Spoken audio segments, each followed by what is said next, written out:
आज का चैप्टर है हमारा घनाभ। क्या है? घनाभ। घनाभ का अर्थ होता है घन जैसा। घन हम लोग पढ़ चुके हैं, घन हम लोग पढ़ चुके हैं ना। तो घनाभ का क्या अर्थ होता है? घन जैसा। उसकी आकृति कुछ ये हमारा डस्टर है, देख रहे हो, ऐसे होती है। घनाभ में लंबाई चौड़ाई और उसकी ऊंचाई बराबर होती है, लेकिन घन में लंबाई चौड़ाई और ऊंचाई बराबर होती है, लेकिन घनाभ में लंबाई चौड़ाई और ऊंचाई सब भिन्न भिन्न होती है। इस आकृति को देखो, ये आकृति देख रहे हो, ठीक है ना। इसकी जो है ये हो गई लंबाई, ये हो गई हमारी चौड़ाई और ये हो गया ऊंचाई, तीनों भिन्न भिन्न दिख रहा है। इस आकृति को घनाभ कहते हैं। क्लियर हो गया? और आसपास का उदाहरण कोई बता सकता है? आसपास में ऐसी कोई चीज जो घनाभ के आकार की हो? नहीं, सॉलिड होता है। जो होता है यार 3 डायमेंशनल होता है और सॉलिड होता है, ठोस ज्यामिति होती है। कुछ दिख रहा है आपको? ईंट होता है ना, ब्रिक्स जो होता है, ईंट जो है घनाभ के आकार का होता है। उसमें लंबाई होती है, चौड़ाई होती है और ऊंचाई भी होती है। इसी तरह से होता है ईंट ना, देख रहे हो। तो चलिए आइए हम लोग पढ़ते हैं, देखते हैं घनाभ क्या होता है, परिभाषित करते हैं। चलिए, घनाभ का जो अर्थ होता है इसको हम कह सकते हैं घन जैसा। घनाभ का अगर शाब्दिक अर्थ देखें तो हम कहेंगे कि घनाभ का शाब्दिक अर्थ होता है घन जैसा। घन जैसा या दिखता है। परिभाषा इसकी देखें हम, घनाभ की परिभाषा हम इसी से निकालेंगे, इसी आकृति से हम परिभाषा निकालेंगे, ठीक है। तो यह जो होता है इसमें, इसका परिभाषा में इसी आकृति से निकालेंगे। 6 फलकों या सतहों, जो कहिए सो लिखते हैं, सतह लिख देते हैं, आसान होगा, ठीक है ना। 6 सतहों से घिरी हुई ठोस त्रिविमीय आकृति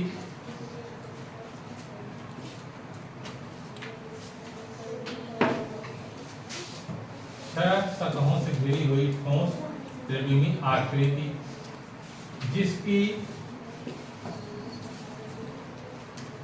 यही है, देखो 6 सतह है ना, 1 2 3 4 5 और 6 सतह है, त्रिविमीय है, लंबाई है, देखो इसकी एक हमारी इसकी लंबाई हो गई, इसकी चौड़ाई हो गई, ऊंचाई हो गई, त्रिविमीय हो गई।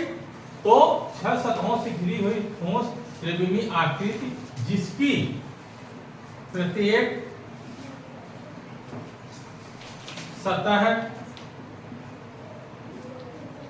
आयताकार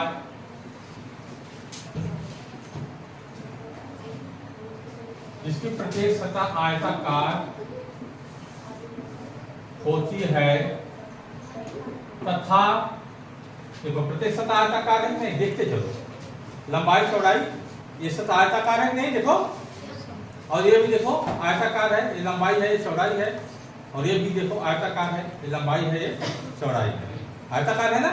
तो जितनी सतहें इसमें होती हैं सब आयताकार ही होती हैं, जिसकी प्रत्येक सतह आयताकार होती है तथा, और भी कंडीशन इसमें है, विपरीत तथा विपरीत सतहें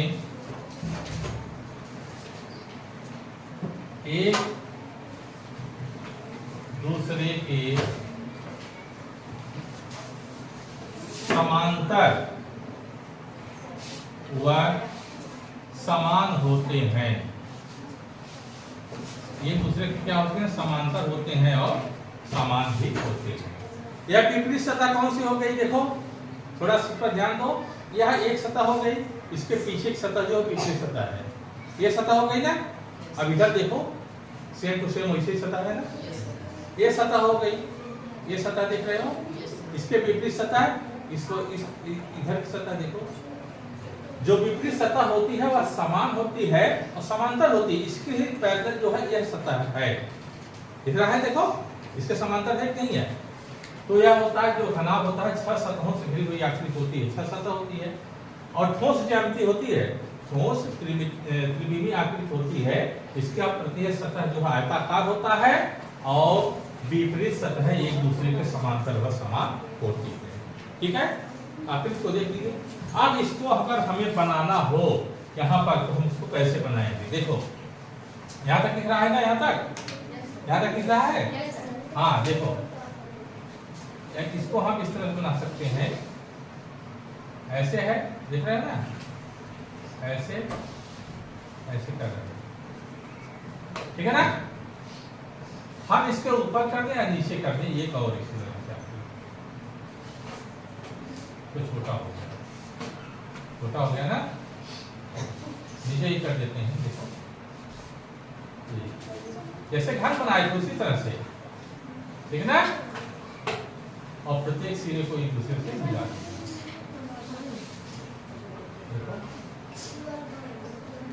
बन गया खाना, बन गया ना। हाँ थोड़ा बहुत है लेकिन यही है हमारा घना। अब इसकी हम देखेंगे विशेषताएं क्या होती हैं, ठीक है। विशेषताएं देखें, इसको मिटा दें क्या, चलिए ठीक है, इसको मिटा देते हैं, उधर बना देंगे।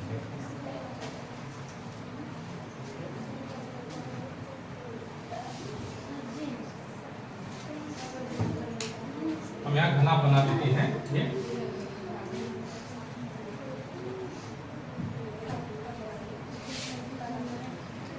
दिख रहा है।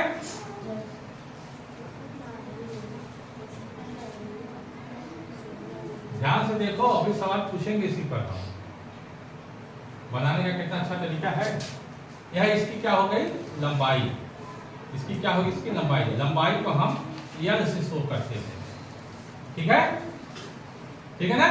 अब यह इसकी क्या हो गई है चौड़ाई, इसकी क्या हो गई चौड़ाई। चौड़ाई को हम बी से शो करेंगे, ठीक है ना। और यह इसकी हो गई ऊंचाई, ऊंचाई को हम किससे शो करेंगे, एक्स से, इसको एक्स से शो करते हैं, ठीक है। अब हम इसका जो है देखेंगे कि एक घनाभ की विशेषताएं क्या होती है। विशेषताओं की तरफ अगर हम चलें,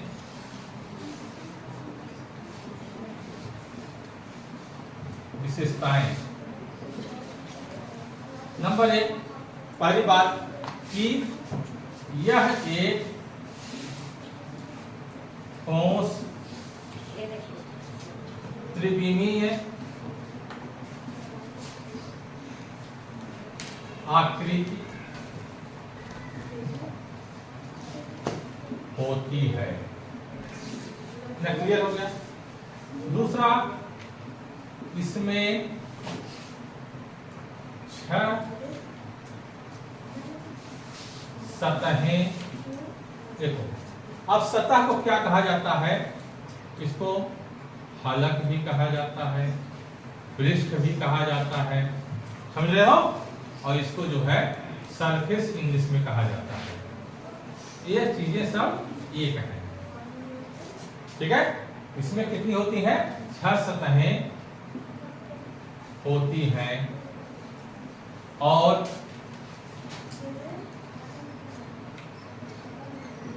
प्रत्येक सतह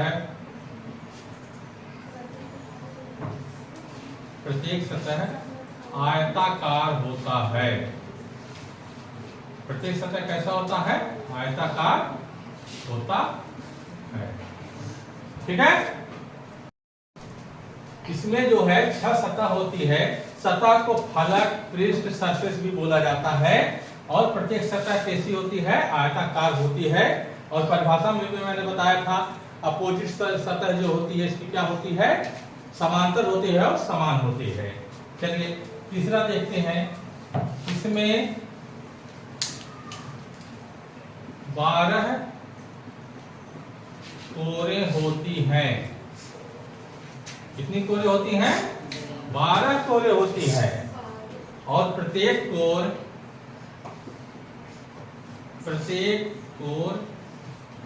एक दूसरे पर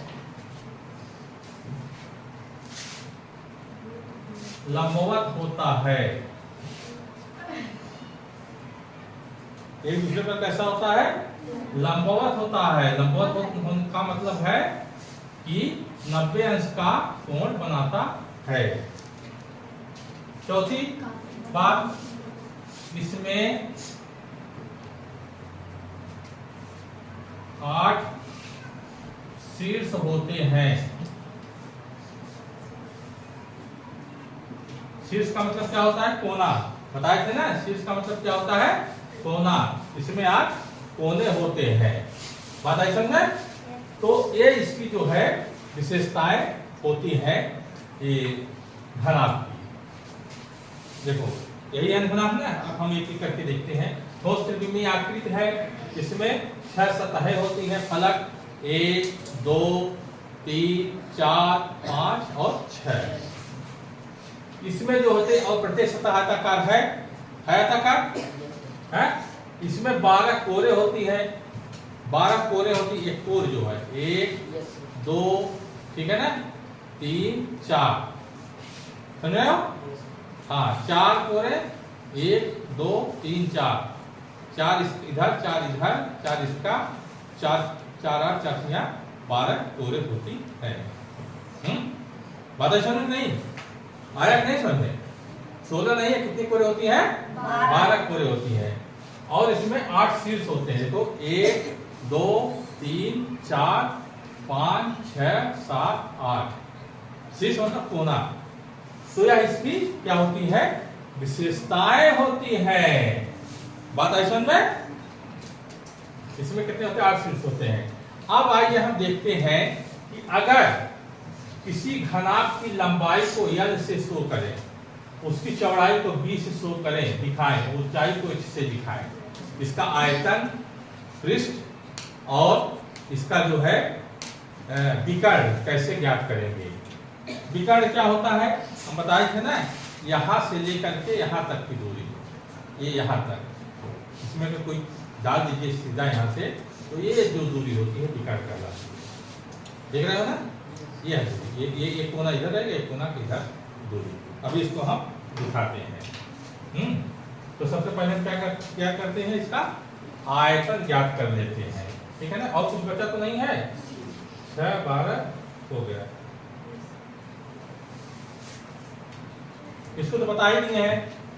प्रत्येक अपोजिट सतह जो होती है एक दूसरे के समांतर होती है। इसको भी लिख लीजिए। प्रत्येक विपरीत सतह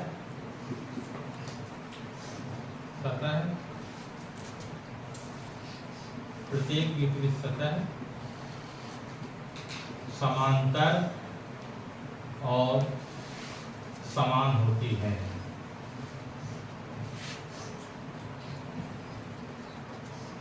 प्रत्येक विपरीत सतह समांतर होती है और समान भी होती है। लिखते चलो सब लोग, ठीक है?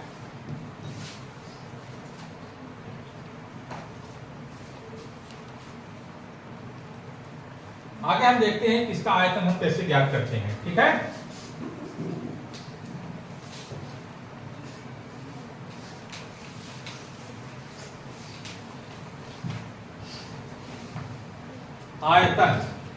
आयतन ज्ञात करने का क्या सूत्र होता है इसका?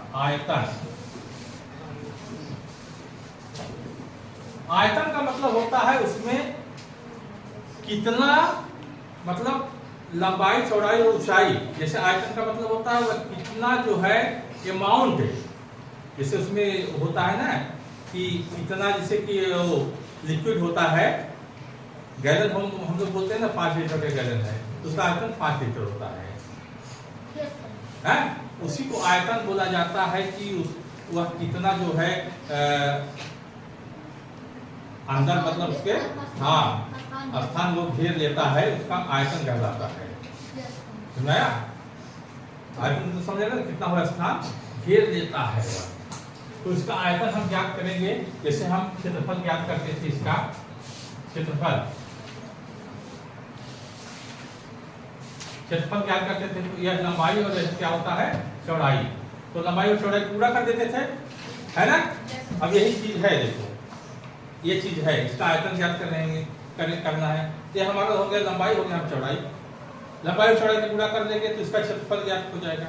लेकिन इसमें ऊंचाई भी है, देखो ये ऊंचाई है ना, तो अगर मैं इसको स्लाइड काटते चला जाऊं, स्लाइड जैसे पनीर नहीं होता, पनीर में स्लाइड काटते हैं और एक दूसरे से जोड़ते चला जाऊं, इसका क्षेत्रफल ज्ञात कर लूं, उसके बाद उसमें और जोड़ दूं, जोड़ते चला जाऊं इकाई इकाई करके, तो या तो हम उसमें ऐड करते चले जाए या तो हम उसमें ऊंचाई का गुणा कर दें, क्योंकि जो होती है वो जो टेबल हम लोग पढ़ते हैं, जो पहाड़ा पढ़ते हैं या गुणा करते हैं, वो भाग का ही तो सॉरी वो जोड़ का ही तो रूप होता है, या तो हम जोड़ दें उतनी बार या उतनी बार उसको गुणा कर दें। तो इसमें हम क्या करते हैं, ऊंचाई की गुणा कर देते तो आयतन निकल जाता है। आयतन बराबर हमारा क्या होगा, लंबाई गुणे चौड़ाई गुणे ऊंचाई बराबर, अगर लंबाई हमारा जो है b मालूम हो गया, लंबाई को l से शो करें, चौड़ाई को हम जो है b से शो करें, ऊंचाई को h से शो करें, तो हमारा मालूम हो जाएगा LBH घन इकाई।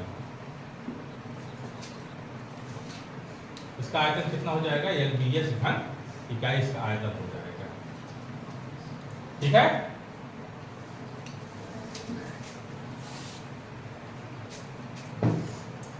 संपूर्ण पृष्ठ, संपूर्ण पृष्ठ, देखो संपूर्ण पृष्ठ का मतलब होगा किसका पूरा क्षेत्रफल कितना है, पृष्ठ यही क्षेत्रफल होता है, या सतह का क्षेत्रफल, कुल सतह का क्षेत्रफल लिखे, ठीक है, सरफेस एरिया जिसे कहेंगे, इसका क्षेत्रफल कितना होगा। देखो ध्यान से, लंबाई गुणे चौड़ाई आया था ना, इसका क्षेत्रफल क्या होगा, लंबाई गुणे चौड़ाई, लंबाई गुणे चौड़ाई इधर है, इधर भी तो होगा लंबाई गुणे चौड़ाई, होगा ना। इसका मतलब क्या हम लिखते हैं यहाँ पर, पहले 2 टाइम लंबाई गुणे चौड़ाई, 2 बार LB, ये हुआ ना, 2 बार हुआ LB ना। Yes sir. अब हमारा क्या बचता है, इधर का ले लो, अब इधर होगा लंबाई गुणे ऊंचाई हो गया, तो फिर ये भी तो 2 बार है ना, प्लस 2BH अब प्लस ये लंबाई गुणे क्या होगा हमारी, ये लंबाई गुणे ऊंचाई भी तो होगा, इधर से देखो सॉरी, ये क्या होगा हमारा, ये चौड़ाई गुणे ऊंचाई, ये चौड़ाई है ये ऊंचाई है, प्लस 2 नहीं BH पर LH होगा, ठीक है ना। हम BH को बोल चुके हैं, चौड़ाई और ऊंचाई को बोल चुके हैं, लंबाई और ऊंचाई को बोलना है। हमारी लंबाई ये हो गया और ये हमारा जो है ये ऊंचाई हो गया, समझ रहे हो, लंबाई और ऊंचाई। अब हमारा क्या हो गया 2 टाइम, ये भी तो है उतनी बार, इतनी बार जितनी बार ये है, देखो ये लंबाई हो गया ऊंचाई हो गया, इधर ये है इधर ये है, 2 बार हुआ कि नहीं, क्योंकि घनाभ में 6 सतह होती है और 2 सतह जो है अपोजिट सतह समान होती है, इसलिए हम 2 का इसमें गुणा करके चले गए, तो बराबर यहां पर हो गया 2 LB 2 कॉमन लेंगे, BH प्लस LH, यह हमारा वर्ग इकाई इसका पृष्ठीय क्षेत्रफल होगा, संपूर्ण पृष्ठ पूरा क्षेत्रफल हम इसका निकालें चारों तरफ का, तो यह इसका 2LB plus BH plus LH हुआ, जहां यह क्या है लंबाई, B क्या है चौड़ाई है, H क्या है ऊंचाई होता है। क्लियर। अब क्या बच रहा है, विकर्ण, क्या बच रहा है विकर्ण, चलो इसको मिटा दें। Yes sir.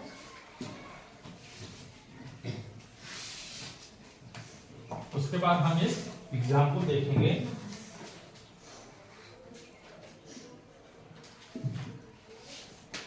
विकर्ण कैसे ज्ञात करेंगे। देखो वही चीज जैसे ये हमारा था ना, देख रहे हो, ये इसी को हम लेते हैं पहले, यहाँ पे जाएगा ठीक है ना, ये हमारा क्या होगा, यहां से देखो ये आयत है, आयत है। यह आयत जो है का विकर्ण हमको ज्ञात करना हो ए बी सी, तो पाइथागोरस थ्योरम से हम क्या कहेंगे, A C square equal to A B square plus B C square, ये कहेंगे ना। तो यहाँ पर क्या है, यल है, यह क्या है, एच है, यल है, एच है।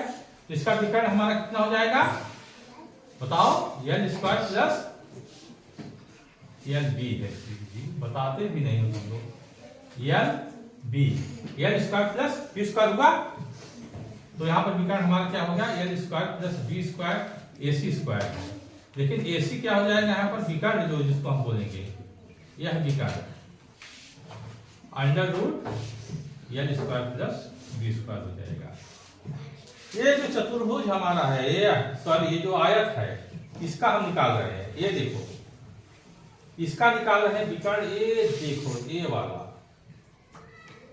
रियल वाला नहीं है, हाँ यहां से नहीं, तो ये देखो इसको हम निकाल रहे हैं। ये देखो पार्ट देख लो, ऐसे ही ना, देखो इसको हम निकाल दिए।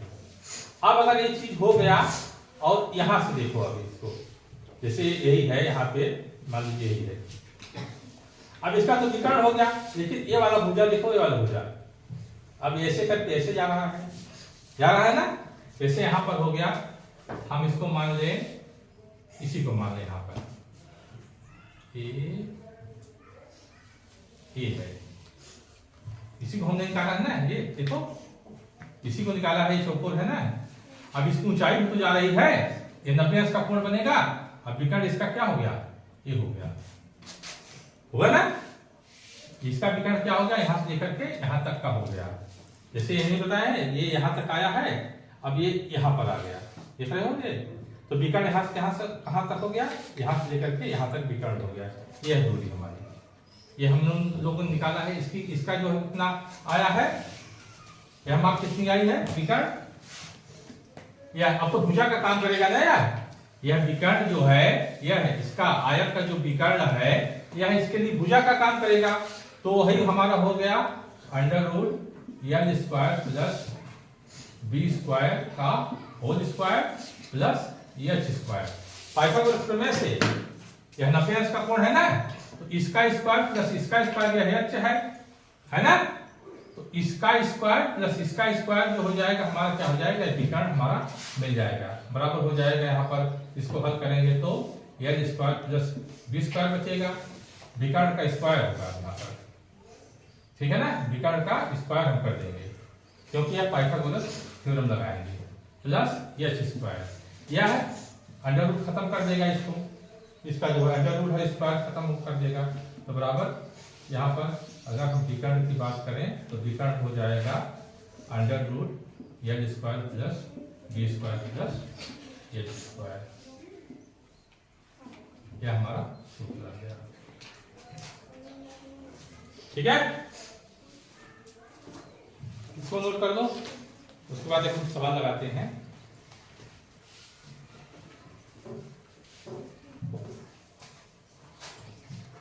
मिटा दे, हाँ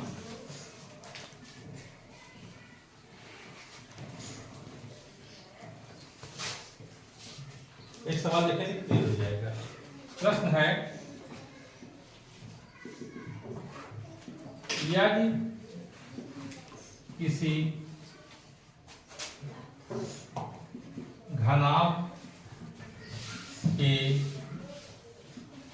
आकार के डब्बे की लंबाई 5 सेंटीमीटर, ठीक है, चौड़ाई 3 सेंटीमीटर और ऊंचाई इसकी मान लीजिए 2 सेंटीमीटर है, तो उसका आयतन संपूर्ण पृष्ठ और विकर्ण ज्ञात कीजिए।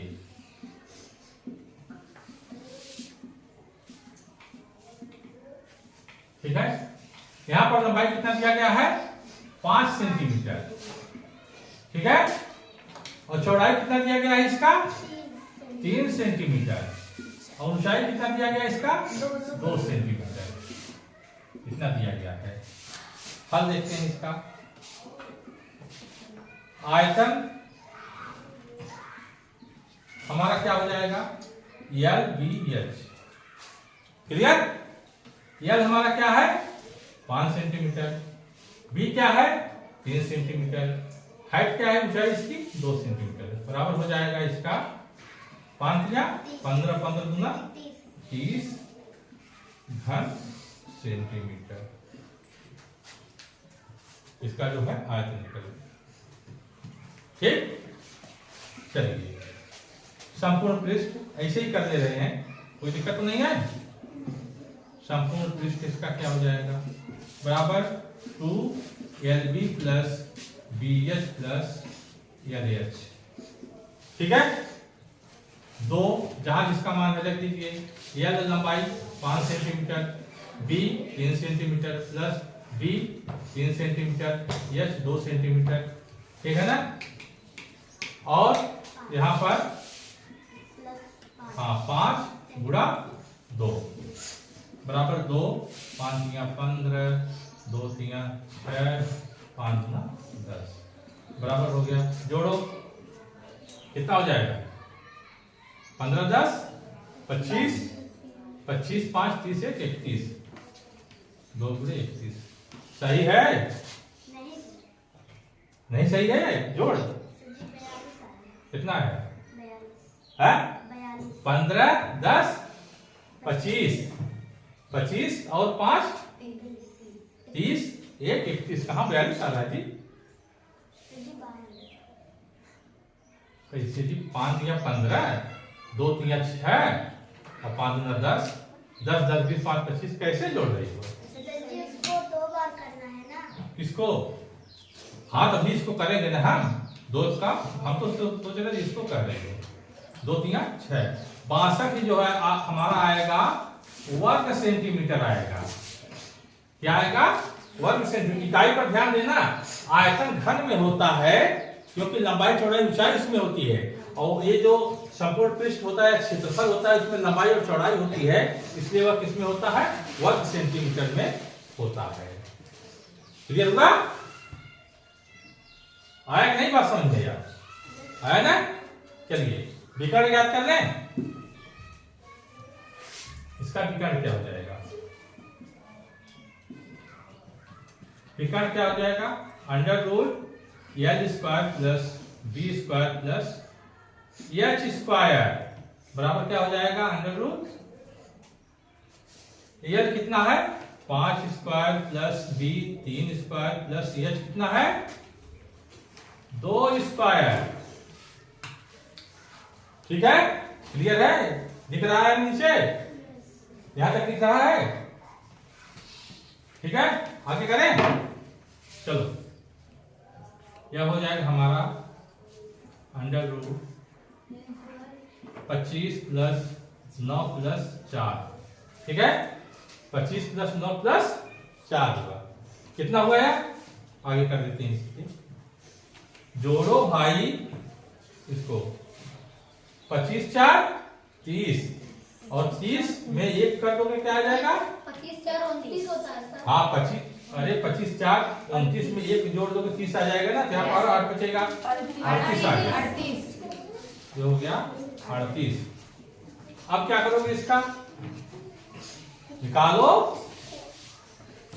कैसे आएगा? गुणनखंड करोगे, ऐसे काट लिया करो, ऐसे काट लो इसका। कैसे करोगे? 2 एकम 2 है और 2 नवा 18, ये 1 19 दूना 38। तो इसका कुछ नहीं होगा, इतना ही आएगा, इसका बन नहीं पाएगा। तो इतना क्या हो जाएगा हमारा?